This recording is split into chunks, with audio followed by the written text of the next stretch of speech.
You can catch 50-pound fish on a bunker in March if he's there. There's no such thing. Yeah. You carry the bunker with you, do you pre-cut it? Never. Carry the bunker? No.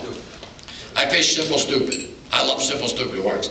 I only use the sandwich knife, you know, the Russell serrated edge, because the handle. I carry a soft bag, I fill it with crushed ice, I fill it with bunker, I take the bunker, I throw it on the sand, I cut it right in the sand, I put the bag on top of what's left so the seagulls don't eat and go fishing. And that's it. And by the way, it's the slime that catches the fish. So if you get absolutely gorgeous bunker with no slime, you're wasting your time. The fish has to see the bait, has to visibly see the bait. Slime is what catches. How many guys throw a head in? You see that big oil slick? The fish smell that from 100 yards away. So the slime is what the bass keys in on. That's the key. That's why when you fish, you should never fish a chunk for more than 10 or 15 minutes. That's starting to get to be a long time already. That's another reason I bring a lot of bait. You cast a piece out and put set in the water. 10 minutes later, I reel it in every couple of minutes, 15, 20 feet, 15, 20 feet.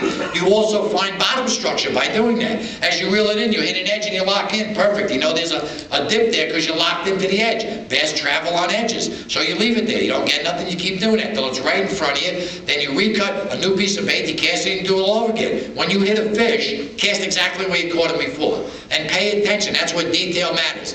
Like most guys don't know where the hell they are. I look at my spool all the time as I reel in. I got a good idea how much line I got out. If I hook a fish after I reeled in 80 yards, I'm casting right there. Because that's where the fish are. So you got to pay attention to that. You mentioned before how not to hook a fish head. Yeah. You didn't mention how to Okay. hook a fish head. Yeah. There's two ways most guys hook. But the way I favor is just behind the top of the head, just where the gill plates start, right behind. And the reason I hook it there is because when it goes down his throat and you set the hook, you rip it out of the head and you hook the fish, never the bait.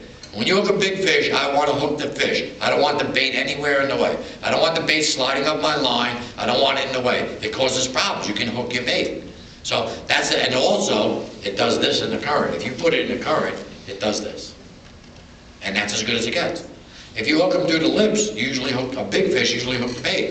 If you hook them on the bottom corner, which a lot of guys like to do, that works. But the head flares open a lot, the mouth opens, which allows it to spin.